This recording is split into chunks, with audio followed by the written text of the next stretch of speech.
你破紀錄啦！你人生去咗呢個4728米嘅廁所啊！係啊，係啊，剩低佢，恭喜你啊！影張相先，係，影張相1、2、3。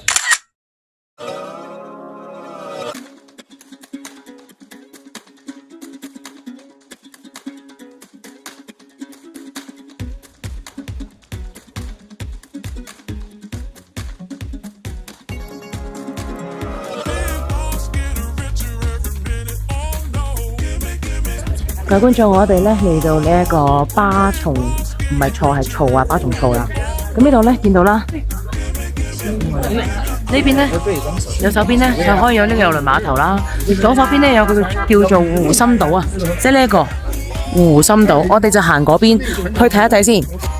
西藏巴松醋啊，藏語係指綠色嘅水。佢係西藏首個自然風景類別5A 嘅景區嚟嘅，海拔大概係3480米。事不宜遲，俾啲靚相俾大家睇下先。哇！鏡頭一轉啊，我哋由綠油油嘅地方呢，轉眼間呢變到一個冰凍嘅雪山啊！各位觀眾，我哋依家嚟到色季拉山，依家呢嘅溫度呢，體感呢，我諗可能得2度左右嘅啫。哇！色季拉山係藏區著名嘅神山嚟嘅，係川藏線318國道必經嘅地方嚟噶。大家都見到啦，我哋嗰日呢嚟到呢，天陰陰，落住微微嘅細雨，真係凍到傻咗啊！所以呢，送上幾張凍冰冰嘅相。但由於回程嘅時候呢，我哋發現原來陽光普照嘅色季拉山係超靚噶。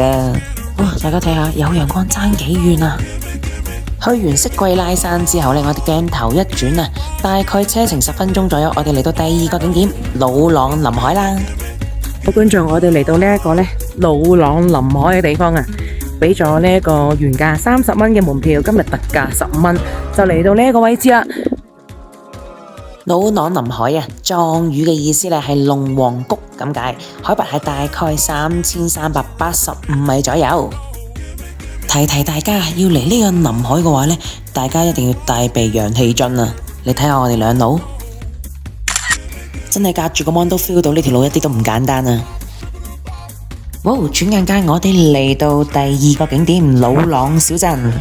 哇！各位觀眾，俾大家望下面前嘅景色，送俾大家魯朗小鎮。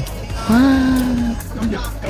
跟住後邊呢，就係一啲透明玻璃嘅餐廳。食飯嘅，見到魯朗小鎮依然係屬於林芝市內嘅，佢就位於呢個色季拉森林公園裏面，海拔大概3385米。望住呢個咁靚景食飯，真係好正噶。好，轉眼間呢，我哋就要嚟到第2個地方，就叫做波密啦。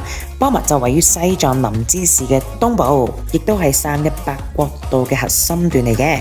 我哋呢間民宿呢，就叫做桃花山居高端民宿啊！我哋就同啲牛一齊住啊！留意翻嗱，俾大家睇下，哇！我哋依家喺個民宿啊，重點係個後邊，我哋影下先。哇！後邊個雪山，我就問雪山嘅民宿啊，係咪隻牛啊？各位觀眾朋友們，呢一間民宿嘅景色真係不得了，冇諗過一擘大眼朝頭早就見到咁靚嘅景色啦！轉眼間西藏之旅嘅林芝篇呢，暫時就告一段落啦。接落嚟我哋將會進入一個西藏嘅一個神秘嘅國度，大家謹記，密切留意我下一條片啦！我哋下條片再見，拜拜。